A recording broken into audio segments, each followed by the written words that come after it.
Hello and welcome to another episode of Earth911's Sustainability in Your Ear. I'm Mitch Ratcliffe, your host.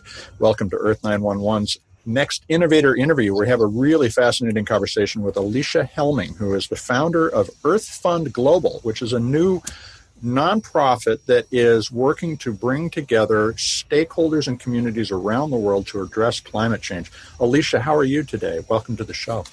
Well, thank you very much, Mitch, and I'm doing great.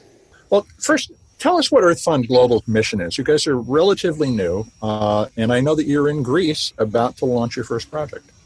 I am. I just got off the plane, in fact, in Athens.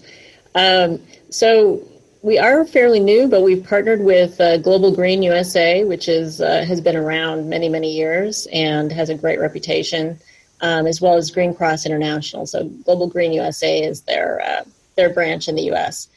So we feel like we're coming, at this with a lot of muscle, which is needed because what we're going to take on is, I think it's ambitious, but it's necessary now because we only have 10 years really to make a difference for the climate. And so we're focused on that. Our mission is to empower specifically countries with innovative education, breakthrough technology, and reliable capital to meet and exceed national climate and clean energy goals. So how are you going to bring stakeholders together to address climate change? And let's use Greece, which is your first project, as an example. Well, we're starting with clean energy. So our initial goal, is to develop a platform where we bring all the stakeholders together on a technology platform that we're developing. And this is something that we're developing in Silicon Valley and down in LA as well. And we're bringing, it's a global technology application called Earth Index that we're developing. Mm-hmm. And then the nonprofit aspect of it surrounds the platform. So there's an education aspect to it and also building communities around that technology. And then also adding capital. And so specifically in Greece, they've made a lot of progress in recent years, and the Prime Minister here is very focused on clean energy, which is really great, and they're digitizing everything. So it was the perfect opportunity to bring a technology solution in, and the energy market is fairly small here, so it's a great place to pilot this what we're taking on here. Well, let's talk about the platform, and I want to tease out what exactly it does. So you say it's an index. Does that mean it allows people to benchmark their performance, or is it more of a connectivity tool and discovery or education tool, or maybe all three? Well, it does all three, in fact. So first of all, in a country like Greece, or even in a state like Hawaii, from what I understand, it can take up to a year to pull all the data that's necessary for a country to report its climate goals. So specifically to clean energy, to figure out where they are with all of their different metrics and then to track that versus where they want to be. It's difficult to pull all the data together. So there's a data aggregation piece to it. Okay. The second thing is that's just tracking. Then you need to get to where it's actionable. And this is where my background comes in because my husband and I started the first wind farm company 20 years ago. Mm-hmm. And that company was in Kansas, and it grew to become Tradewind Energy, which at one point was the largest in the United States. And then at the end of last year, it was sold to Enel Green Power, which is now one of the largest developers of wind and solar in the world. So we have quite a legacy. And what came out of that legacy was the process and learning where all the bottlenecks were. And so this technology incorporates every time I bloodied my nose, basically, and learning a lesson about something that didn't work out, that made it harder to get through, that blocked a project, that made it not happen when the capital wasn't available. We're fixing those problems to accelerate clean energy development. Now, what are the sources of your funding for this? That's the other question that I think both our listeners might be interested in donating if possible, but they'd also like to understand who is having influence with the money that you're using. Well, so our nonprofit receives donations and also grants. So there's some pretty big grants that we're applying for. We're going to go for the, I think it's called the the Earth shot with Prince William. We're going to try for it, right? Why not? So we're going to be going for grants like that, but we have donors who right now are focused on Greece. So Greek Americans, for instance, are very interested in this. And it gives them, something where they can contribute to their country, which they love. But specific to this country, we created a case study here. And what I mean by that is we're forming a private equity fund that sits alongside the nonprofit, which will fund projects that flow through the platform.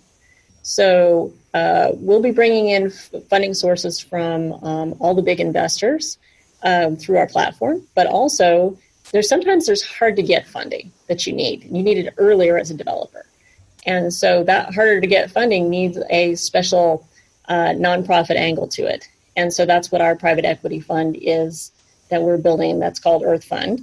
And in Greece specifically, we're talking to the enterprises that and the families, for instance, that have a lot to do with the energy industry here and want to make a shift from oil and gas and diesel and move towards a renewable future. So there's a private equity side, an investment fund. Does that investment fund do some reinvesting of its profits in the nonprofit? So it's owned by the nonprofit. So any profits it makes go to the nonprofit. But then also those families that are participating in it, it gives them a win-win reason to switch from what they're already invested into a renewable future. You've created what you consider to be an ethically and scientifically valid way to invest in green energy and green economies. And you've got a mechanism where somebody can be a supporter and potentially profit, but also do good for the world. Is that a pretty good summary? That is it. That's a great summary. And the reason that's important is that, for-profit and nonprofits should work together to make this happen. And from my experience, 20 years of building these kinds of projects, we were for-profit all along, but often there were times when we weren't making a profit. And those times were really hard, and then there were times when we were doing well. And I think, there's this idea that just because you're for-profit that you're just gaining for yourself. But the truth is, for us, it was more of a labor of love over time. Well, you're also describing the difference between the way that we're being told business should be, which is zero-sum, all for myself, versus what we know human society has evolved based on, which is more of a collective, not socialist, but collective undertaking where, when you were having your hard times with the wind farm in Kansas, you still had employees, and those employees were benefiting from the fact that you were taking the risk. Conversely, they were contributing to a change in society, making a profit for themselves. Now, when you think about a project like the Greek Fund, do you include social justice, economic opportunities for local workers, as well as for creating business opportunity? Yeah, in fact, that's what the nonprofit really is doing. The way I see it is the technology solution sits in the middle of this. And that provides the structure for raising the bar for the entire country around renewable energy. And then sitting around that, you have the nonprofit aspect, which includes education. It includes working with the local community to solve any issues they might have. So, for instance, there are some Greek islands where there's been some proposed offshore wind farms that they wanted to build, and it was in a high tourist area. And tourism is huge here in Greece, right? So if you're going to take away their jobs, it's not something you can do, right? So there's got to be other ways to figure out how to bring energy that's clean to those places. So here's an example. It may be a better idea to interconnect the mainland to that island with a cable or undergrounding that cable. And then you take the power then comes from the mainland where there's plenty of land and it doesn't affect tourism. So that's a creative solution that we're bringing that would help that community. And then on top of that, We are advocating, and I'm not sure how well we're going to be able to pull this off yet because of how things work, but it's our plan to use local labor for the operations and maintenance of any sort of wind farm or solar farm as much as possible. So that's our goal, to bring jobs to the local community. Now, you also do a lot of education projects, and one of the ones that I found kind of charming was Earth Odyssey, which is an expression of sustainability through art. Tell us about that. Well, it's actually merged into something even more than that. So now it's there's an art component to it. There's field trips. There's interactive modules. And how it started was there's a school here in Athens that we're speaking to, and I can't name the school yet because we're talking to them right now, and we're having our big meeting. But we will be talking about that in the press soon. But there's a school here in Athens, and there's a program in the United States that we're also talking with. And the two of them are developing curriculum to launch a test pilot program for that one school where the children are engaging in, for instance, they may spend a day picking up trash on the beach, or and while they're doing that, they'll learn about sea turtles. And you can see, for instance, sometimes the plastic bags get caught in the beaks of the sea turtles, and it affects their whole. Everything about the sea turtles is like they can't mate, it's just horrible for them. So the kids then come back to the classroom, and then they have to express what they experienced in an art project. And they're filming that, though. They're filming it for the children in the United States who are viewing it. And so they can see it there. And then the United States, they're experiencing similar. They're going to their beach or their lake or whatever it is. And then they're sending that back to Greece, so that it's this back and forth between countries, so they can see what the international impact is of specific environmental issues. So creating shared experience and in a way that a child can find easily accessible. Exactly. And then around clean energy specifically, we found that there's a big gap in education right now towards clean energy. And I think, in my own opinion about this, is I think people don't really understand it very well. Mm-hmm. And it's hard to feel warm and fuzzy, or if you're an adult, it's not sexy, basically. So, we could talk about sustainability. We talk about things that are relatable, like going to the beach and the sea turtle and how adorable it is. But when we talk about wind turbines, they seem cold, and it doesn't, or the power grid, it doesn't seem real. Yeah, it's like selling technology rather than selling the experience of using technology. Exactly. And so my viewpoint on this is it's all about the people. Mm-hmm. In order to make this work, the local community has to rally and support it. There's no other way. That's been my experience. Well, when you all reached out to us, your mail mentioned the idea that you could achieve 100% clean energy in record time. So what are the key changes we need to make in the public perception, the investor perception, and the infrastructure that you're going to focus on over the next 10 years? Well, so record time, if you say 10 years, then maybe it's achievable. Maybe for one country, right? Mm-hmm. And so we're going to do our best, country by country. That's what we want to do. The way I look at this, though, is you absolutely have to have that technology component. And the technology, the one thing we didn't talk about earlier, is you need some communication vehicle between all the different stakeholders. Right. So if we look at Calif, your platform is that mechanism, if I understand you correctly. Is that true? It is. And so one of our goals for the technology platform, even though it is a for-profit, is to ultimately have it mostly owned by our nonprofit. And then we're bringing in socially conscious investors. And it can't be anyone who's too biased. So, for instance, I've had all kinds of offers here from some of the families or the companies here engaged in clean energy in Greece who'd like to invest in this. And they want to do the full investment. And I had to turn them down because if they did that, then nobody else would necessarily, or maybe 2 or 3 other developers would, but it would only be a solution that would work for a subset of the market. So you ultimately need something that would work for the entire market, so that the Prime Minister could look at this and say, oh, I can see exactly what's happening in my country right now, real time. I can see what's going on, and I can drill down, and I can see where there's red flags, and how can I help? Well, here's some suggestions. So we're using artificial intelligence then to have a list of suggestions based on who you are as a user to fix those bottlenecks. And then all of those suggestions then get emailed to the nonprofit, who are boots on the ground in the country, working locally with the community to make sure that those bottlenecks are solved as much as possible. And when they can't be solved, well, then maybe it's not the best place to have a project. Maybe there's another place to have a project. It's interesting. So, you know, what you're describing is thinking in systems, looking at, or from a chess perspective, looking at the whole board rather than just the particular problem you're trying to solve.